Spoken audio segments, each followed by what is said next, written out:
ផែនដីកំពុងផឹកទឹកសមុទ្ររបស់ខ្លួនឯងការស្រាវជ្រាវបានរកឃើញថាទឹកសមុទ្រយ៉ាងច្រើនសន្ធឹកសន្ធាប់កំពុងតែហូរចូលទៅក្នុងស្នូលផែនដីការសិក្សាថ្មីបំផុតពីសាកលវិទ្យាល័យ Washington នៃសហរដ្ឋអាមេរិកបានបង្ហាញថាបរិមាណទឹកសមុទ្រដែលត្រូវបានលេបចូលទៅក្នុងស្រទាប់ម៉ង់តូដោយសារជ្រលងសមុទ្រ Mariana គឺមានចំនួនច្រើនជាងការប៉ាន់ស្មានមុនៗរហូតដល់ទៅ3ដងអ្វីដែលគួរឲ្យព្រួយបារម្ភជាងនេះទៅទៀតនោះគឺទឹកសមុទ្រទាំងនោះហាក់ដូចជាមិនដែលត្រឡប់មកផ្ទៃខាងលើវិញឡើយប៉ុន្តែនេះគ្រាន់តែជាផ្នែកតូចមួយនៃជ្រលងសមុទ្រ Mariana ប៉ុណ្ណោះវាបានលេបត្របាក់ពន្លឺលេបត្របាក់មនុស្សដែលហ៊ានឈានជើងចូលទៅក្នុងតំបន់ជ្រៅនិងថែមទាំងលេបត្របាក់ពេលវេលាគេងរបស់អ្នកស្រាវជ្រាវជាច្រើនអ្នកទៀតផង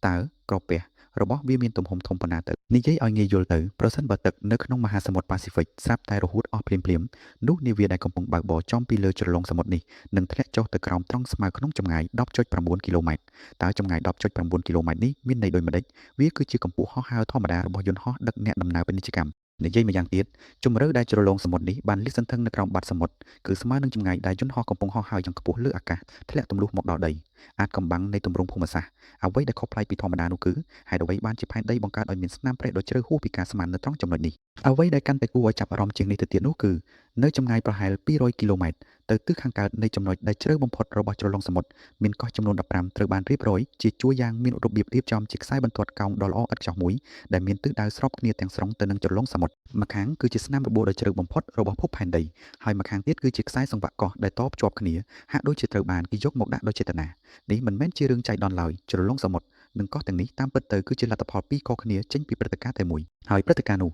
គឺការបុកទង្គិចគ្នានៃបន្ទះដីភូមិសាស្ត្រដ៏យឺតៗប៉ុន្តែមានកម្លាំងបំផ្លិចបំផ្លាញយ៉ាងខ្លាំងដែលបានបន្តកើតមានអស់រយៈពេលរាប់លានឆ្នាំមកហើយរាប់លានឆ្នាំមុនបន្ទះមហាសមុទ្រប៉ាស៊ីហ្វិកដែលមានទំហំដ៏ធំសម្បើមបានរំកិលទៅទិសខាងលិចហើយបានបុកជាមួយនឹងបន្ទះ Mariana ដែលមានផ្ទៃក្រឡាតូចជាងការបុកទង្គិចគ្នានេះមិនបានធ្វើឲ្យពួកវាខ្ទាតចេញពីគ្នានោះទេប៉ុន្តែបន្ទះមហាសមុទ្រប៉ាស៊ីហ្វិកដែលមានដង់ស៊ីតេខ្ពស់ជាងត្រូវបានបង្ខំឲ្យកោងចុះក្រោមហើយរអិលចូលទៅក្រោមបន្ទះ Mariana ដែលមានដង់ស៊ីតេទាបជាងដំណើរការភូមិសាស្ត្រនេះត្រូវបានគេហៅថាតំបន់ចុះទន់ខ្សោយឬការរអិលទង្គិចចូលក្រោម subduction អ្នកអាចស្រមៃបែបនេះដុំទឹកកកយក្ស2ដែលអណ្ដែតលើទឹកបានបុកគ្នាដុំដែលមានដង់ស៊ីតេតូចជាងនឹងលិចចុះក្រោមចំណែកដុំដែលមានដង់ស៊ីតេតូចជាងនឹងត្រូវបានរុញឲ្យងើបឡើងលើគ្រាន់តែថាទឹកកកនៅទីនេះគឺជាបន្ទះថ្មភូមិសាស្ត្រដែលមានកម្រាស់រាប់សិបគីឡូម៉ែត្រហើយផ្ទៃទឹកនៅទីនេះគឺជាស្រទាប់ម៉ង់តូដ៏ក្តៅគគុករបស់ផែនដីការលិចចុះដ៏យឺតៗដែលអូសបន្លាយពេលរាប់សិបលានឆ្នាំនេះបានបន្សល់ទុកនូវស្នាមចង្អុលរាងអក្សរ V ដ៏ជ្រៅបំផុតនៅលើផ្ទៃផែនដីដែលនោះគឺជ្រលងសមុទ្រ Mariana ចុះចំណែកកោះទាំង15នៅម្ខាងទៀតនោះកើតឡើងមកពីណានៅពេលដែលបន្ទះមហាសមុទ្រប៉ាស៊ីហ្វិករអិលចុះទៅក្រោមវាមិនមែនចុះទៅដោយស្អាតស្អំឡើយវាបាននាំយកទៅជាមួយនៅទឹកសមុទ្រនិងកំទេចកំទីល្បាប់មហាសមុទ្រដែលផ្ទុកទៅដោយជាតិទឹកយ៉ាងច្រើនចូលទៅក្នុងស្រទាប់ម៉ង់តូដ៏ជ្រៅដែលមានសីតុណ្ហភាពរាប់ពាន់ដឺក្រេតាមគោលការណ៍ទូទៅថ្មត្រូវការសីតុណ្ហភាពខ្ពស់ខ្លាំងណាស់ដើម្បីរលាយនៅក្នុងស្រទាប់ម៉ង់តូប៉ុន្តែអ្នកវិទ្យាសាស្ត្របានរកឃើញថាថ្មដែលរអិលចុះទៅក្រោមទាំងនោះរលាយលឿនជាងការគិតមូលហេតុគឺដោយសារតែជាតិទឹកសមុទ្រដែលបង្កប់នៅក្នុងថ្មបានធ្វើឲ្យចំណុចរលាយរបស់ថ្មធ្លាក់ចុះយ៉ាងខ្លាំងបាតុភូតនេះត្រូវបានគេហៅថាផលប៉ះពាល់នៃការរលាយដោយសារជាតិទឹកឬ flux melting អ្នកប្រហែលជាធ្លាប់ឃើញរឿងនេះកាលពីដងមុនហើយដូចជាការព្រុះអំបិលទៅលើផ្លូវដែលកកដោយទឹកកកក្នុងរដូវរងាដើម្បីឲ្យទឹកកករលាយមុនអាយុដោយសារអំបិលធ្វើឲ្យចំណុចកករបស់ទឹកធ្លាក់ចុះ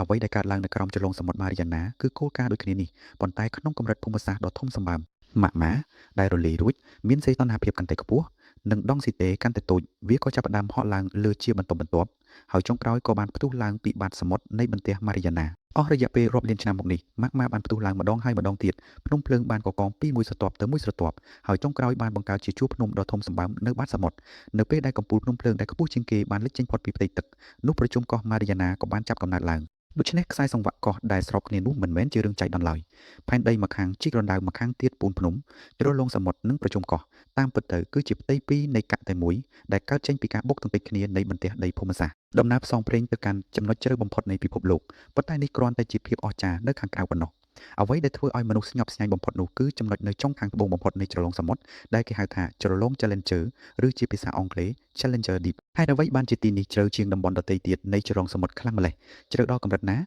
សូម្បីតែយើងយកភ្នំដែលខ្ពស់ជាងគេលើលោកគឺភ្នំ Everest មកជ្រមុជចុះក្រោមទាំងមូលក៏កំពូលភ្នំរបស់វានៅតែស្ថិតនៅក្រោមផ្ទៃទឹកជាង2000ម៉ែត្រទៀតដែរត្រូវហើយភ្នំ Everest ទាំងមូលនឹងត្រូវលិចបាត់ទាំងស្រុងការសិក្សាស្រាវជ្រាវរបស់អ្នកវិទ្យាសាស្ត្របានរកឃើញថាបន្ទះដីដែលរអិលចុះនៅចុងខាងត្បូងនៃជ្រលងសមុទ្របានបាក់ស្រុត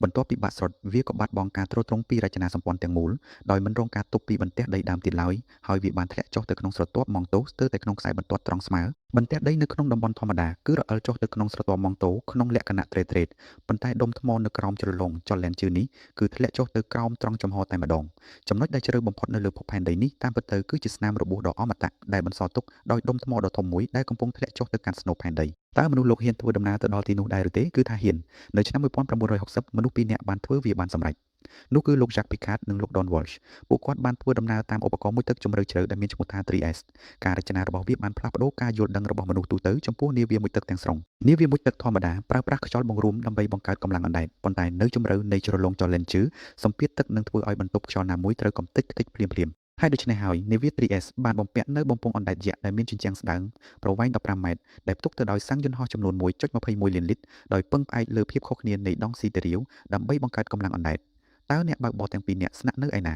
គឺស្ថិតនៅខាងក្រោមបំពង់អណ្ដែតនៅក្នុងស្វែដែកថែបដែលមានអង្កត់ផ្ចិត 1.93 ម៉ែត្រជញ្ជាំងស្វែដែកនេះមានកម្រាស់13សង់ទីម៉ែត្រដែលត្រូវបានធ្វើឡើងពីដែកថែបដែលមានកម្លាំងខ្ពស់នៅក្នុងនាវាមួយទឹកទាំងមូលមានតែស្វែដែកមួយនេះប៉ុណ្ណោះដែលប្រឈមមុខផ្ទាល់នឹងទប់ទល់នឹងសម្ពាធទឹកដ៏ខ្លាំងក្លានៅបាតសមុទ្រជ្រៅនៅក្នុងលំហទំហំ 1.93 ម៉ែត្របុរសពេញវ័យពីរនាក់ត្រូវអង្គុយទល់មុខគ្នាយ៉ាងចង្អៀតណែនការមុជចុះក្រោមគឺពឹងផ្អែកលើទំនាញផែនដីចុះការងើបឡើងលើវិញពឹងលើអ្វីឧបករណ៍មុជទឹកបានប្រើប្រាស់មេដែកអគ្គិសនីដើម្បីស្រូបទាញគ្រាប់ដែកទម្ងន់9តោនជាប់នឹងខ្លួននៅពេលដែលត្រូវការងើបឡើងលើគេគ្រាន់តែកាត់ផ្តាច់ចរន្តអគ្គិសនីពីមេដែកនោះគ្រាប់ដែកទាំងអស់នឹងធ្លាក់ចេញហើយនាវានឹងងើបឡើងលើដោយធម្មជាតិតាមរយៈកម្លាំងអណ្ដែតនៃបំពង់សាំងដំណើរការមុជចុះក្រោមទាំងមូលចំណាយពេល4ម៉ោងនិង47នាទីពួកគាត់បានស្នាក់នៅបាតសមុទ្រតែ20នាទីប៉ុណ្ណោះនៅក្នុងរយៈពេល20នាទីនោះពួកគាត់បានមើលតាមកញ្ចក់សង្កេតការណ៍ហើយបានឃើញសត្វដែលមានរាងសំប៉ែតមួយនិងបានកត់ត្រាចូលទៅក្នុងសៀវភៅកំណត់ហេតុនាវាចរនៅពេលនោះមនុស្សលោកគិតថាខ្លួនបានឃើញជីវិតសត្វត្រីនៅចំណុចជ្រៅបំផុតនៃភពផែនដីប៉ុន្តែជាងកន្លះសតវត្សរ៍ក្រោយមកអ្នកជីវវិទ្យាសមុទ្របានវិភាគកំណត់ត្រានៅឆ្នាំនោះឡើងវិញហើយបានសន្និដ្ឋានថាអ្វីដែលពួកគាត់បានឃើញនៅពេលនោះភាគរយខ្ពស់មិនមែនជាត្រីឡើយគឺវាជាត្រសក់សមុទ្រជ្រៅជ្រៅដែលជាភាសាអង់គ្លេសគេហៅថា Deep Sea Cucumber អភូតហេតុនៃជីវិតដំបូងបង្អស់ដែលមនុស្សលោកបានឃើញនៅចំណុចជ្រៅបំផុតនៃផែនដីប្រហែលជាការយល់ច្រឡំមួយប៉ុន្តែគ្មាននរណាម្នាក់បន្ទោសពួកគាត់ឡើយពីព្រោះ20នាទីនោះត្រូវបានបដូរមកវិញដោយសាំង 1.21 លានលីត្រជញ្ជាំងដែកកម្រាស់13សង់ទីម៉ែត្រនិងភាពក្លាហានរបស់មនុស្សជាតិទាំងមូលដើម្បីប្រកាសប្រាប់ពិភពលោកថាយើងបានទៅដល់ទីនោះហើយបេសកកម្មរបស់ James Cameron 52ឆ្នាំក្រោយមកពោលគឺនៅឆ្នាំ2012មនុស្សម្នាក់ដែលគ្មាននរណាម្នាក់នឹកស្មានដល់បានសម្រេចចិត្តមុជចុះទៅទីនោះម្ដងទៀតគាត់គឺលោក James Cameron អ្នកដឹកនាំរឿង Titanic និងរឿង Avatar លើកនេះគាត់មិនមែនមកថតកុននោះទេប៉ុន្តែគឺមកមុជទឹកតែម្នាក់ឯងដើម្បីទៅដល់បាតជ្រលងសមុទ្រដ៏ជ្រៅនាវា Deep Sea Challenger ដែលគាត់បានជិះមានតួខ្លួនធ្វើឡើងពីសម្ភារៈហ្វូមសំពិសេសដែលវត្ថុធាតុនេះស្រូបយក 80% នៃមាឌរបស់នាវាទាំងមូលនិងអាចបង្កើតកម្លាំងអណ្ដែតដោយខ្លួនឯងបានវាក៏បានបំពាក់នូវម៉ាស៊ីនរុញដើរដោយអគ្គិសនីបំពេញដោយប្រេងកម្លាំងខ្ពស់ចំនួន12គ្រឿងដែលអាចឲ្យវារំកិលខ្លួនដោយសេរីនៅបាតសមុទ្រដែលនេះជាអ្វីដែលនាវា 3S មិនអាចធ្វើបានទាល់តែសោះពេលវេលាមួយចុះត្រូវបានកាត់បន្ថយពី4ម៉ោង47នាទីមកនៅត្រឹម2ម៉ោង36នាទីលោក Cameron បានស្នាក់នៅបាតសមុទ្ររហូតដល់ទៅ3ម៉ោងពេញដែលជាពេលវេលាយូរជាងលើកមុនដល់ទៅ9ដង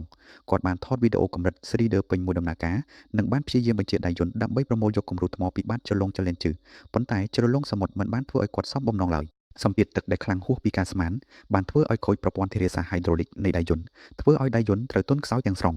នៅសល់តែប៉ុន្មានសង់ទីម៉ែត្រទៀតប៉ុណ្ណោះពីគំរូថ្មដែលគាត់ចង់បានមើលឃើញថតបានប៉ុន្តែយកមិនការធ្វើដំណើរទៅដល់ចំណុចជ្រៅបំផុតរបស់ផែនដីជាលើកទី2របស់មនុស្សជាតិនៅតែមិនអាចយកដុំថ្មសូម្បីតែមួយដុំចេញពីទីនោះបានដដែលជ្រលងចលនាជឿបានបដិសេធការទាមទាររបស់មនុស្សលោកចំនួន2ដងរួចមកហើយយើងងាកទៅសិក្សាអំពីបាតុភូតសមុទ្រវិញម្ដងសួរថាតើទឹកសមុទ្រទាំងនោះបាត់ទៅណាឥឡូវនេះត្រឡប់មកសំណួរដំបូងវិញតើផែនដីពិតជាកំពុងផឹកទឹកសមុទ្រមែនឬទេក្រុមស្រាវជ្រាវមកពីសាកលវិទ្យាល័យ Washington និងសាកលវិទ្យាល័យរដ្ឋ New York នៅ Stony Brook បានវិភាគយ៉ាងស៊ីជម្រៅលើស្រទាប់ថ្មផ្ទុកជាតិទឹកដែលនាំមកដោយបន្ទះដីភូមិសាស្ត្រហើយបានរកឃើញថាស្រទាប់ថ្មផ្ទុកជាតិទឹកបានលាតសន្ធឹងចុះក្រោមរហូតដល់32គីឡូម៉ែត្រនៅក្រោមបាតសមុទ្រការគណនាចុងក្រោយបានបង្ហាញថាបរិមាណទឹកសមុទ្រដែលត្រូវបាននាំចូលទៅក្នុងស្រទាប់ម៉ង់តូគឺមានចំនួនច្រើនជាងការប៉ាន់ស្មានមុនរហូតដល់ទៅ3ដងតាមគោលការណ៍ធម្មតាទឹកទាំងនេះគួរតែត្រឡប់មកផ្ទៃខាងលើវិញតាមរយៈការផ្ទុះភ្នំភ្លើងដើម្បីរក្សាកម្រិតទឹកសមុទ្ររបស់ផែនដីឲ្យមានតុល្យភាពក្នុងរយៈពេលវែងភ្នំភ្លើងតាមពិតទៅគឺជាច្រកចេញនៃវដ្តទឹកប៉ុន្តែទិន្នន័យត្រួតពិនិត្យបានបង្ហាញថាបរិមាណទឹក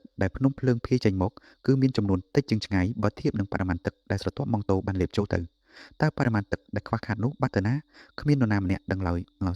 វាអាចនឹងត្រូវជាប់សោនៅក្នុងរចនាសម្ព័ន្ធរ៉ែនៅជម្រៅជ្រៅនៃស្រទាប់ម៉ង់តូវាអាចនឹងកំពុងជ្រាបចូលទៅកាន់ស្នូលផែនដីយ៉ាងយឺតៗឬវាក៏អាចបង្កើតបានជាអាងស្តុកទឹកសម្ងាត់ មួយនៅខាងក្នុងភពផែនដីដែលយើងមើលមិនឃើញហើយលទ្ធផលដែលអាចធ្វើឲ្យមនុស្សលោកព្រួយបារម្ភបំផុតនោះគឺទឹកទាំងនោះនឹងមិនត្រឡប់មកវិញជារៀងរហូតនៅពេលដែលអ្នកឈរនៅមាត់សមុទ្រសម្លឹងមើលមហាសមុទ្រប៉ាស៊ីហ្វិកដ៏ធំល្វឹងល្វើយឥតកោះត្រើយអ្នកតែងតែមានអារម្មណ៍ថាវាជាភាពអមតៈប៉ុន្តែនៅចំណុចជម្រៅជ្រៅនៃផែនដីដែលអ្នកមើលមិនឃើញម៉ាស៊ីនដ៏យឺតជឿនមួយដែលបានដំណើរការអស់រាប់ពាន់លានឆ្នាំមកហើយគឺកំពុងតែដួសយកទឹកចេញពីមហាសមុទ្រនេះម្ដងមួយវែកម្បែកជារៀងរាល់ថ្ងៃវីដេអូនេះចង់បង្ហាញថាមហាសមុទ្រដែលយើងមើលទៅឃើញហាក់ដូចជាមានភាពអមតៈនិងមិនចេះប្រែប្រួលតាមពិតទៅកំពុងតែរងការផ្លាស់ប្ដូរទម្រង់និងត្រូវបានលេបត្របាក់យ៉ាងយឺតៗដោយម៉ាស៊ីនភូមិសាស្ត្ររបស់ភពផែនដីជារៀងរាល់ថ្ងៃ